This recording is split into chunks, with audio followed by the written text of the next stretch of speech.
«Estás despedida», espetó con desdén delante de todos. Le entregué mi tarjeta de identificación y susurré: «Pues explícale al departamento jurídico por qué vuestro sistema entero va a desaparecer en 6 minutos». Se hizo el silencio.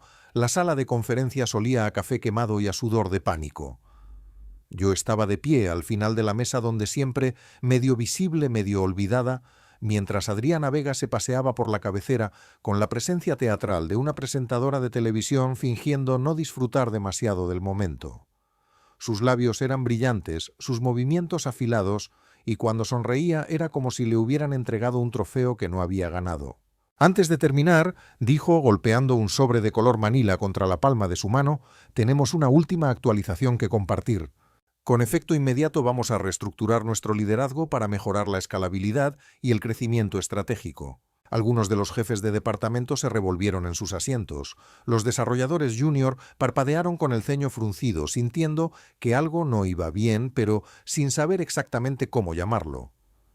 Ricardo, el director de tecnología, se ajustó el cuello de la camisa pero no dijo nada. Adriana posó su mirada en mí como un gato que observa a un ratón que ha olvidado que está siendo cazado. «Sofía, gracias por tus muchos años de dedicación. Hoy será tu último día en Nexus Ibérica». Silencio seguido de un murmullo de movimientos confusos. La mitad me miraba a mí, la otra mitad evitaba mi mirada deliberadamente. Deslizó el sobre por la mesa hacia mí como si fuera un regalo de despedida. «Tu finiquito es generoso. Hemos dispuesto que se revoque tu acceso a mediodía. Encontrarás todos los términos dentro». Miré el sobre un instante. No lo cogí. Paseé la vista por la sala más allá de Adriana, más allá de Ricardo, más allá de los pulcros ventanales que reflejaban sus rostros vacíos y cómplices. Nadie habló. Nadie se levantó. Y ese era el verdadero mensaje. No ella esperaba una escena, esperaba que me derrumbara, que suplicara. Pero yo había previsto este momento y me había preparado para él más a fondo que para cualquier lanzamiento que hubiera diseñado jamás. Me quité la acreditación del cuello, con un gesto tranquilo suave. Luego la coloqué con precisión en el borde de la mesa justo al lado del sobre. «Te sugiero», dije con calma, «que le expliques al departamento jurídico por qué vuestro sistema entero va a desaparecer en 6 minutos». Adriana parpadeó. En algún lugar de la sala una silla crujió. Me di la vuelta y caminé hacia la puerta. Sin prisa, sin arrogancia, simplemente había terminado. A mi espalda el silencio se alargó tenso e incómodo. No miré atrás al salir al pasillo, aunque podía oírlo. El sutil cambio en el aire que se produce cuando la confianza se agria y se convierte en miedo. Detrás de mí las voces empezaron a alzarse bajas al principio, luego más agudas. Pasos apresurados en direcciones opuestas, sillas arrastrándose por el suelo. Alguien dejó caer una tableta al suelo con torpeza. Mis tacones resonaban firmes contra el mármol mientras caminaba cada paso deliberado, medido. La acreditación ya no estaba, pero el poder seguía y mucho de mi lado. Para cuando llegué al ascensor, la primera alerta había sonado suave e inconfundible. El tono que el equipo de operaciones usaba para anomalías no críticas del sistema. Un pitido educado del tipo que no desata el pánico solo un leve fruncimiento de ceño. Luego vino la segunda más aguda, urgente. Pulsé el botón de llamada del ascensor. La puerta ni siquiera se había abierto cuando sonó la tercera alerta, seguida de un grito agudo e inconfundible de alguien al final del pasillo. Detrás de las paredes, la infraestructura que yo había construido, elegante y estratificada, estaba entrando en modo de bloqueo. Podía imaginarlo todo en tiempo real, los nodos de los servidores deteniendo la sincronización, las API internas, fallando en su comunicación, las validaciones rechazadas, las predicciones de envío automatizadas, convirtiéndose en galimatías, mientras las redes neuronales entraban en modo de congelación. Argos no se estaba cayendo, se estaba protegiendo. El ascensor sonó. Entré y me giré justo a tiempo para ver a Ricardo Latorre salir de la sala de conferencias como un hombre en llamas, sus ojos barriendo el pasillo, hasta que se posaron en mí. Abrió la boca, pero levanté un dedo. «Quedan 5 minutos», dije, y las puertas se cerraron. Mientras el ascensor descendía con un zumbido, me permití una sola respiración. No de suspiro, no de alivio, solo de control. Ricardo estaría corriendo hacia la sala de operaciones. Adriana estaría aferrándose a cualquiera que aún fingiera seguir su liderazgo. Estaría ya en una llamada con el departamento jurídico intentando averiguar qué significaba en lenguaje llano una cascada de bloqueo de credenciales no autorizadas y, por encima de todo, en algún lugar dentro del clúster de servidores Argos estaba haciendo exactamente lo que yo había diseñado que hiciera.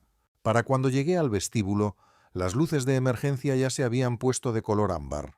Hace 9 años, Nexus Ibérica no era más que un logo, una presentación de diapositivas y una mesa plegable en un espacio de cotrabajo que olía a café de máquina quemado y a ambición. Adriana no estaba entonces, tampoco Ricardo, solo estábamos yo, 2 fundadores pasados de cafeína y una idea garabateada en una pizarra con un rotulador que me manchó la mano durante días. Querían revolucionar la logística. Les pregunté cómo. Se encogieron de hombros y dijeron: «Para eso te hemos contratado». Así que lo hice.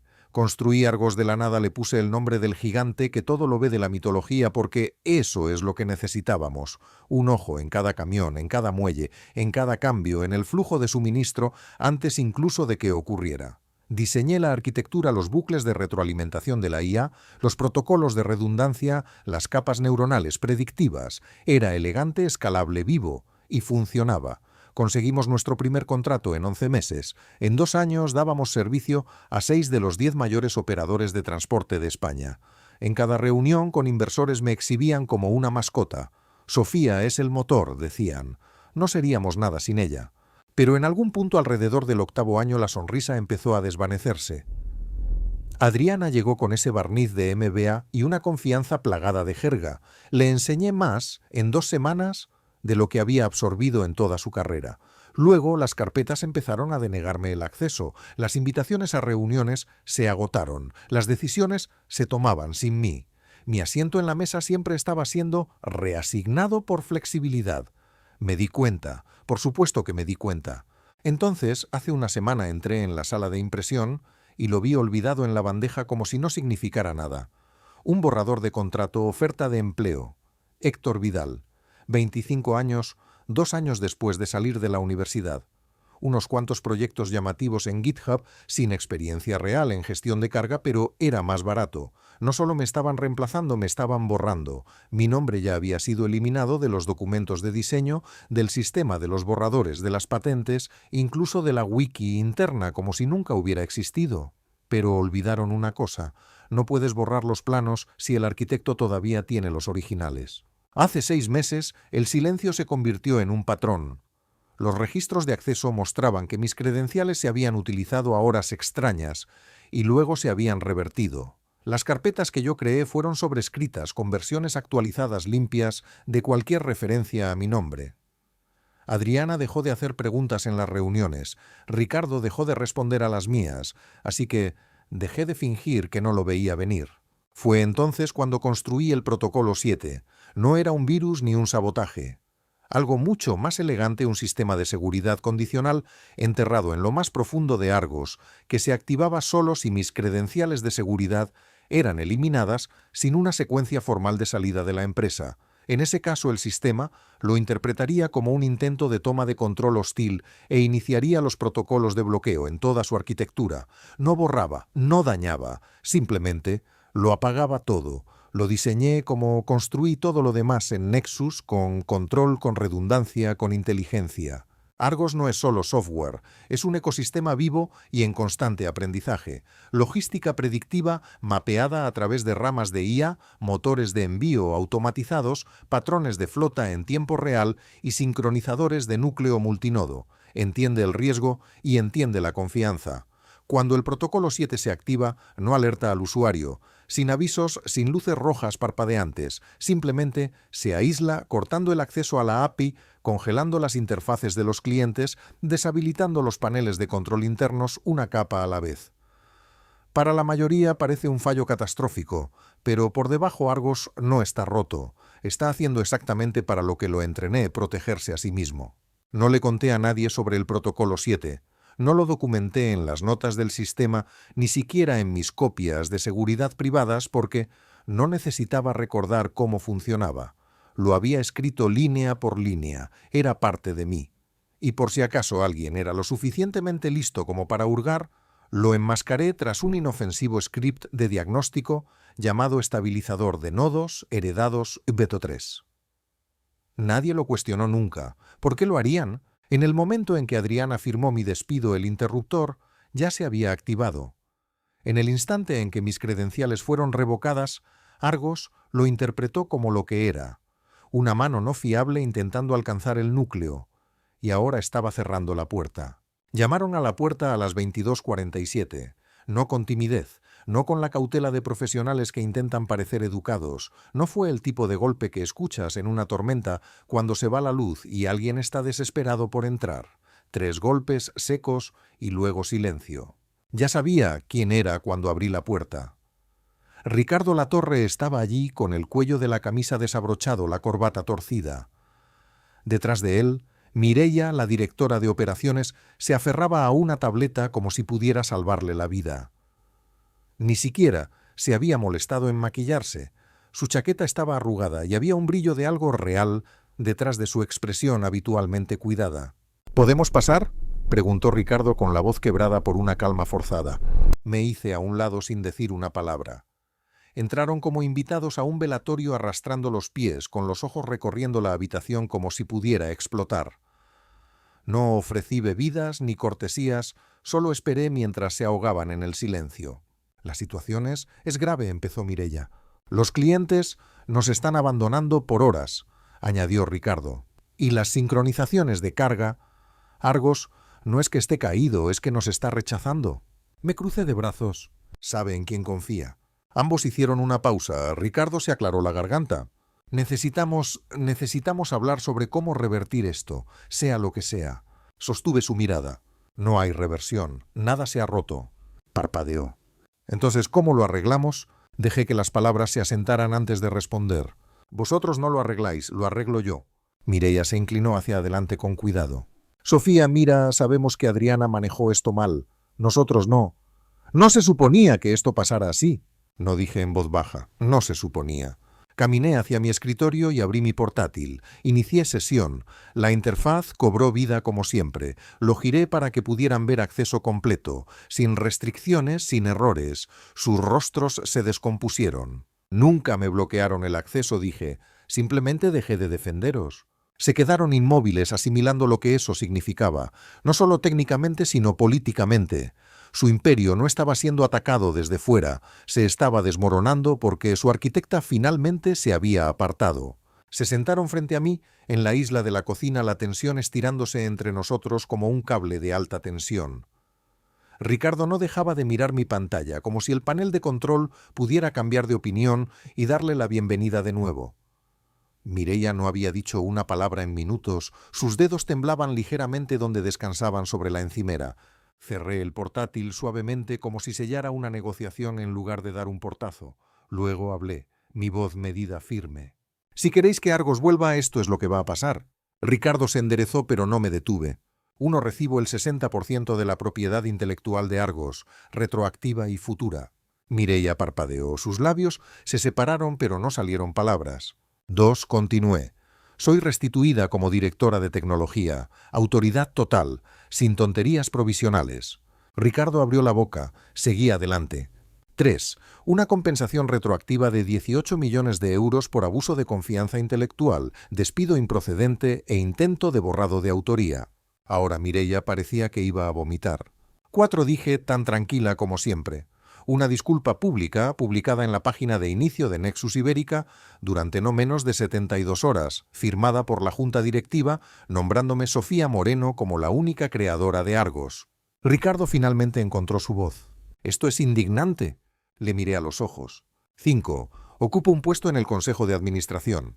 Se inclinó hacia adelante casi riendo. «Esto no es una negociación, es extorsión». No dije, «es una restitución». La palabra golpeó como una ola lenta. Mireia se volvió hacia Ricardo. «No está de farol». «Lo sé», murmuró él. Se quedaron sentados un rato deshaciéndose en silencio. No presioné. Dejar que se cocieran en su propio jugo era más efectivo que cualquier amenaza. Finalmente Mireia preguntó con la voz apenas audible. «¿Siquiera tenemos la autoridad para aprobar eso? Vosotros no», dije, «pero se lo llevaréis al Consejo». Ricardo exhaló con fuerza asintiendo una vez. «A Adriana no le va a gustar esto». Entonces no debería haber cometido el error de pensar que podía robar un sistema sin robar a la mujer que lo creó. Me levanté y cogí la carpeta que había preparado días antes, la deslicé por la isla hacia ellos. Ricardo dudó antes de acercarla. Ella no llamó. La puerta se abrió de golpe a las 9:06 de la mañana, seca casi rebotando contra la pared. Adriana Vega irrumpió como un huracán resentido, todavía vestida con la chaqueta de la noche anterior, el pelo recogido de una manera que intentaba y fracasaba parecer controlada. Olía a perfume caro y a nervios deshilachados. «¿Te crees que esto es un juego?», espetó. «Acabas de costarle todo a esta empresa». No me inmuté, no me levanté. Se paseó frente a mí como una fiscal en pleno colapso.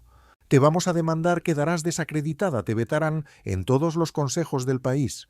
¿Tienes idea de lo que has hecho?». Sí, dije, y giré mi portátil hacia ella. Dudó, luego miró. Su rostro se tensó mientras escaneaba el panel de control en vivo. 92% de fallo del sistema. 137 incumplimientos de SLA. 24 demandas legales presentadas o pendientes y subiendo rápidamente. Me recliné. Así es como se ve Argos sin su arquitecta. Los labios de Adriana se separaron como si quisiera gritar de nuevo, pero el sonido se quedó atrapado en algún lugar detrás de su orgullo. Cogí la carpeta que había dejado en la mesa y se la deslicé. «Todo está aquí, firmado por Ricardo Mireia y el presidente del Consejo. ¿Eres la última?». No la tocó. «No me dejaré coaccionar por una ingeniera amargada con una venganza», escupió. Sonreí, no con crueldad, sino con precisión. «Se te está dando la oportunidad de firmar con dignidad. Después de este momento esa opción desaparece». Se quedó allí mucho tiempo respirando entre dientes. Sus manos temblaban apenas. Luego sacó un bolígrafo de su bolsillo chapado en oro, como siempre, y firmó. Una línea, luego otra. Cuando terminó me empujó la carpeta como si quemara. «Acabas de cometer el mayor error de tu vida», no dije en voz baja. «Ese fue el tuyo. Cuando intentaste borrar a la única persona que sabía cómo mantener tu imperio en pie». Se dio la vuelta y cerró la puerta de un portazo. No me moví durante un rato. Solo miré el cursor parpadeando al borde de la pantalla, esperando lo que vendría después. A mediodía del día siguiente estaba de vuelta en el sistema. Argos todavía estaba herido, pero respondía. Había pasado la mañana evaluando los puntos finales rotos, restaurando los bucles neuronales y resecuenciando los módulos predictivos. Se sentía como realizar una cirugía a algo que había criado desde su nacimiento, delicado pero familiar. Entonces algo parpadeó en el panel de diagnóstico inferior, un ping externo no malicioso. Sin embargo, rondaba cerca de la antigua puerta trasera que había enterrado bajo capas de scripts inocuos. La mayoría de la gente no lo habría notado, pero yo sí. Marqué el punto de acceso, lo enterré detrás de un nuevo cifrado y dejé que el sistema registrara la solicitud. Era demasiado limpio para ser un accidente. Alguien estaba sondeando lo justo para probar el perímetro sin hacer sonar las alarmas. Esa noche, justo después de las 11, mi teléfono vibró.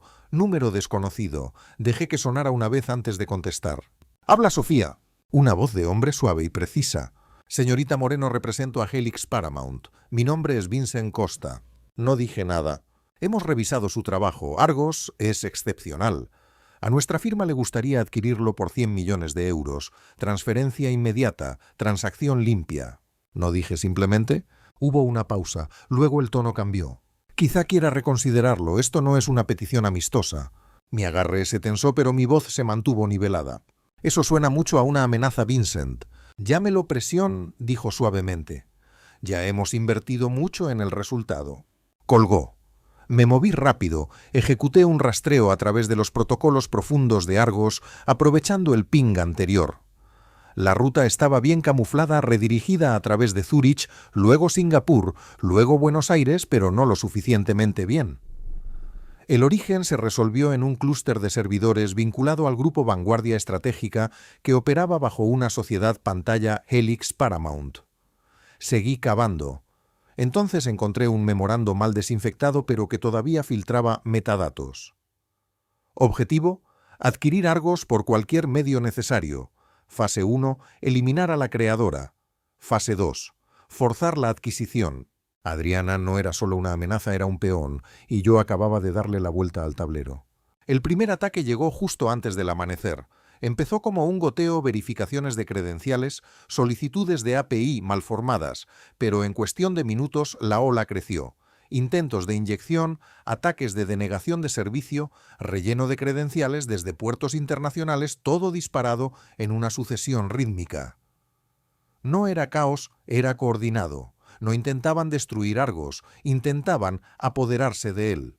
Inicié un bloqueo total sellando cada sistema no crítico y blindando los módulos centrales detrás de capas de cifrado que solo yo podía desbloquear.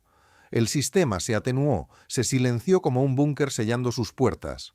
Luego activé la capa Atenea, un cortafuegos de IA latente que había escrito años atrás como un experimento mental, uno que nunca pensé que necesitaría. Se activó, absorbió silenciosamente el tráfico y comenzó a mapear las huellas dactilares del ataque. Zúrich, Singapur, Buenos Aires. Misma firma, misma sincronización, misma arquitectura. Atenea marcó la ruta, Grupo Vanguardia Estratégica operando bajo la corporación pantalla anidada Helix Paramount. La voz de Vincent resonó en mi mente. Arrogante y velada. No esperaban que yo contraatacara. Ciertamente no esperaban que los rastreara.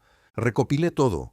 Registros de rastreo, metadatos de servidores, registros financieros, memorandos internos. Luego dividí el paquete en 3, una copia a la Unidad de Delitos Informáticos de la Policía Nacional, una a la CNMV y una a una lista de prensa seleccionada TechCrunch Wired Forbes. En el momento en que el último archivo salió de mi canal, seguro los ataques comenzaron a disminuir. Luego se detuvieron. 10 minutos después, mi teléfono volvió a sonar. Esta vez no era un número desconocido, era Vincent Costa. Eso fue innecesario, dijo, con un filo en la voz crudo ya no pulido. No, Vincent, dije con calma. Lo que fue innecesario fue pensar que podías borrarme y quedarte con lo que construí. Se quedó en silencio por un largo momento. Esto no ha terminado. Sonreí y me recliné en mi silla. Para ti sí. Al amanecer, los titulares estaban en todas partes. La propia creadora frustra un sabotaje tecnológico. La policía investiga el complot de adquisición de Vanguardia. La arquitecta de Argos, Sofía Moreno, salva a Nexus Ibérica del colapso. No tuve que emitir un comunicado. El rastro de la auditoría hablaba por sí solo. Los inversores finalmente se habían dado cuenta de la verdad. Argos no era el problema. El problema eran las personas que intentaban robarlo.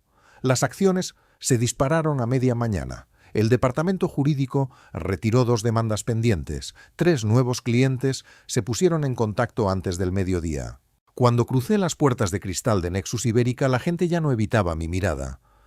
Las conversaciones se detenían, pero no con desprecio, esta vez con reconocimiento. Los susurros me seguían, y por primera vez los dejé. En el último piso la sala de juntas esperaba. Aforo completo. Todos los miembros sentados.